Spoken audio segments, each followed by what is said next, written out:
we believe that it's important for the people of our country that we achieve the economic inclusion and the job creation that we need. That remains crucial. Am I in contact with the leadership of the EFF? I don't. I speak to them. We don't. We are human beings. But regardless of any acts, any statements, as a party we are obligated to stand up for principle. Because just because you work with people, or just because you sit and you walk with people, doesn't mean that you agree with their positions. I don't. And so we are a party that will continue to stand up for that principle without a shadow of a doubt. And if on the basis of that we end up losing government, so be it. Because actually, more than anything, to surrender your principle is to surrender your soul. That's that for someone. I think, Jan, you asked me the question about the court action.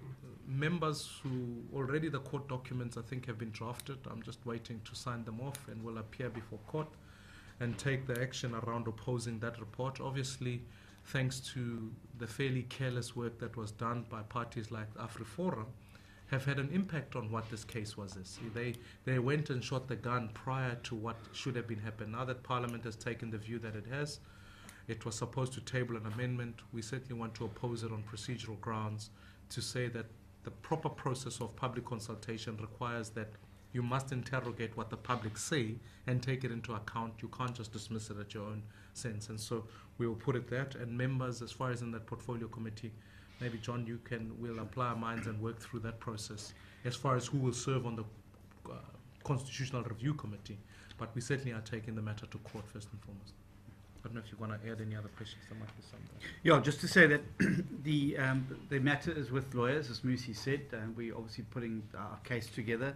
We believe that a number of the administrative and procedural pitfalls that beset the Constitutional Review Committee's report and their haste to get it before the House for a political deadline rather than a good governance deadline has meant that a number of key mistakes have been made, and as I said, we believe that's eminently reviewable.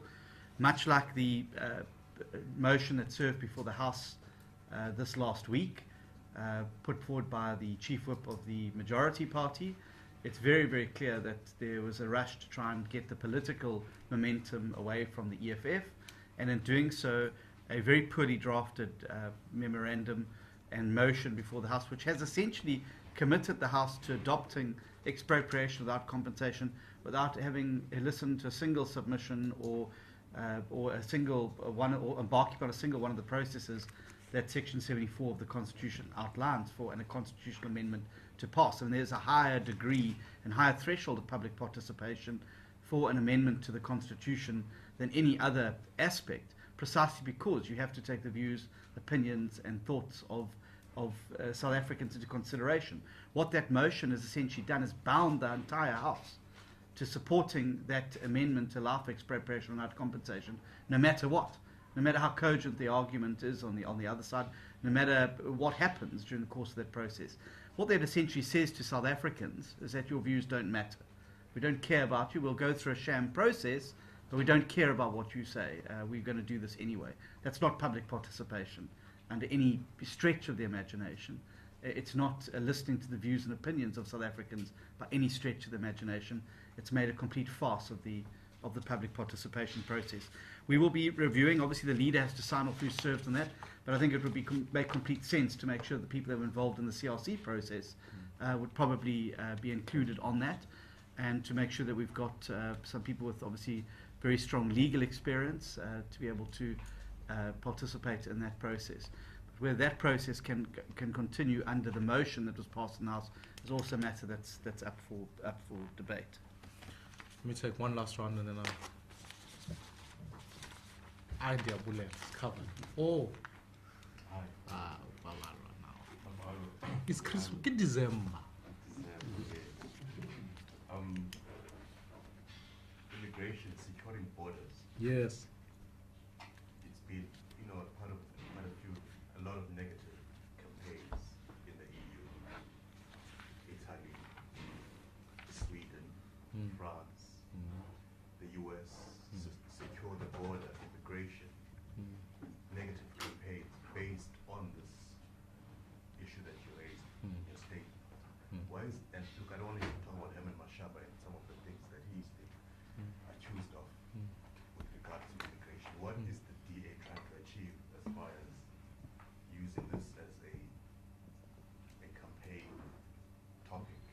No fair. Is it a crisis? Do we have an immigration crisis that you guys have to focus on this issue? And are you not afraid of any backlash and accusations of xenophobia, etc.? Sure. Jan? I have a similar question. Okay, good. So, I have to make it a bit stronger. Aren't you doing a little jump to the right here? Okay. I'll talk about that just in a moment. Yes. Yes. On this, you've listed quite a number of issues that you think are quite important: corruption, education. But I haven't heard you say anything about health, which, as far as I understand, is actually in a crisis, in a bigger crisis than maybe even education. Are you not concerned about it as much as you are with the others? Especially following the remarks that everybody's questioning this issue of immigration. Fair enough. The health minister has made what I would consider very xenophobic statements on the issue of immigration, and yourselves going in that same direction. No, look, I mean, firstly, the health question is a clear indicator of the fact that even the health department has failed at even responding these questions, and we raise it in the statement. They've only answered 28% of the questions that were put forward to them last year. We tabled a number of weeks ago, if I'm not mistaken, a universal health access bill, that policy position that allows for a broader inclusion of citizens as far as access to health, even at a primary level. The fundamental issue here is the ANC is pursuing national health insurance, which is another way of nationalizing healthcare. All it can ever achieve is putting the state at the center of delivery of health and undermining other agencies that are able to do so at a very costly price, and ultimately even some of the pilot sites that have been put around NHI have not been successful. Our stance has been, let's create a primary inclusion of healthcare, let's make it more accessible to more citizens, and the financing thereof must be about how we deal with rebates in the tax model. So we have a plan for health. And I think the most dangerous thing about Minister Motsoaledi is not that he's not smart or anything, is that he's an ideologue who is held up in this thing where ultimately he's a statist without question. And it's having profound questions. For example, if I give you a very practical thing, if you're looking for certain procedures in this country, you can get them at a public health care. Therefore, why are we not allowing citizens who have private health care to go and access public health care so that we can broaden the improvement of the public healthcare infrastructure, but also allow for cash injection through citizens across the country? And the converse often occurs to be true, where certain citizens can gain primary healthcare at private institutions, with the state becoming the underwriter of that. That speaks to the broad question of health economics. So for us, we raise this question of healthcare as part of the basket of things that we want to talk about at accelerating delivery of services. So health and education are but one. You raise this issue of immigration. Our healthcare is in crisis. It was not in crisis because you have an immigration problem, but an immigration problem exacerbates it. 60%, this was the president's own statement, 60% of patients in Tembisa were non-citizens of South Africa. So of course it's going to put pressure. Now, to Babala's question, you don't become xenophobic by speaking about an issue that affects citizens. You actually allow xenophobia to occur by being silent when citizens are sitting at home saying, our borders are being porous.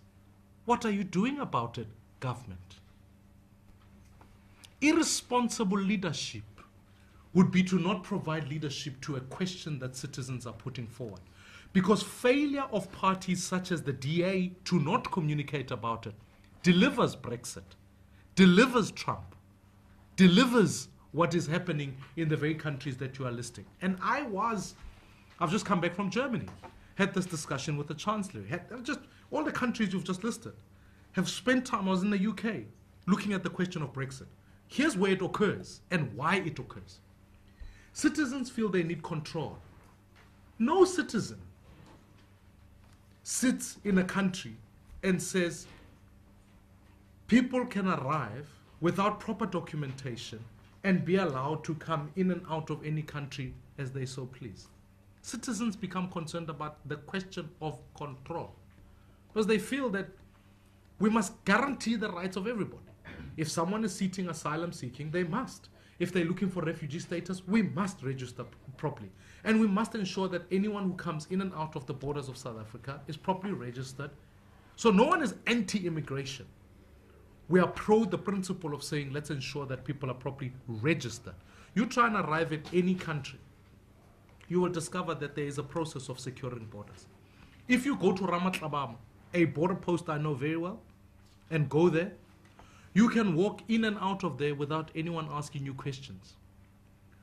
That is a challenge because it is the very essence that allows for citizens to feel that they are not being secure.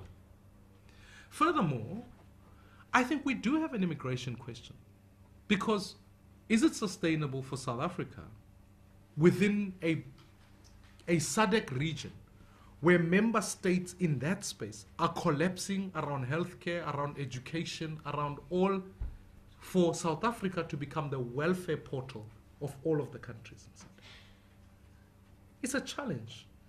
It would be irresponsible of any leader in this country to not be able to speak into that space and help citizens understand that actually we're seeking to ensure there's proper registration, that we manage migration, and ensure that all rights are protected, both of citizens and non-citizens. If you don't, you are allowing populists who have the rhetoric without the substance to speak about this issue, and they end up pronouncing on things like building walls and shutting out people who are from countries because they don't look like citizens in that country. We don't stand for that. We stand on behalf of all citizens. That's a very important issue. So to Yan's point, are we jumping to the right? You know, the right and the left are definitions that are globally interchangeable. Sometimes the right in another country is the left and so forth and so forth. I think I'm trying to clarify that we're the party that's standing for the rights of all people. We've got to secure those rights through proper migration and immigration management. And we as a party are saying it would be irresponsible of ourselves to not be able to engage the subject. At the end of the day, citizens are talking about it. The controversial ones are maybe people who sit and say at one level, because you must recall, Germany defines itself to have a problem, but when they talk about immigration figures, they're talking about, in the recent numbers that we were discussing, they're looking at over 800,000 citizens who have come into those countries. That is a small drop in contrast to what's happening here in South Africa. So we've got to look at immigration as a serious issue. Joburg is attracting over 3,000 people every month. So we have to talk about it. It'd be irresponsible not to, because as urbanization is taking place, as a country we've got to think about what is the appropriate response in that space. And even furthermore, I can give you some of the benefits of the policy. Some of the benefits of the policy even enhance the fact that we want to look at a business visa so that people who are traveling to do business in Africa can come in and out. We want to have intra-trade with more Africans, want to ensure that the rights are in fact protected and that we know. I came back from Senegal, and Senegal's immigration policy requires of me to be able to declare where I'm from, and there's a whole process. But it also enhances the fact that I can come in and we can do trade and we can do a lot of other issues. So I think to not manage it would be to be irresponsible and to enhance xenophobia. To manage it is the very essence of trying to make sure that all rights of all citizens are protected. I just wanted to deal with your question around health, because it absolutely is a huge concern for us. And I think it's another example of our Parliament has just completely abrogated its responsibility over the course of the last year. The National Health Minister has gone out virtually public to say we're going to have an NHI. We've not, as Parliament, demanded a single explanation of how it's going to be funded. Now, the last figures Parliament got was that it would cost in the region of 256 billion rand. That was at 2010. So if you take into account escalation over the course of the last 8 years, that figure's jumped exponentially. What does that mean? It means that by government's own projections, and if the economy was growing even at 3.5% per annum, which we know it's nowhere near that, it means that by 2025 there'd be a 72 billion rand shortfall in the national fiscus. Now, that is not something which this country can sustain.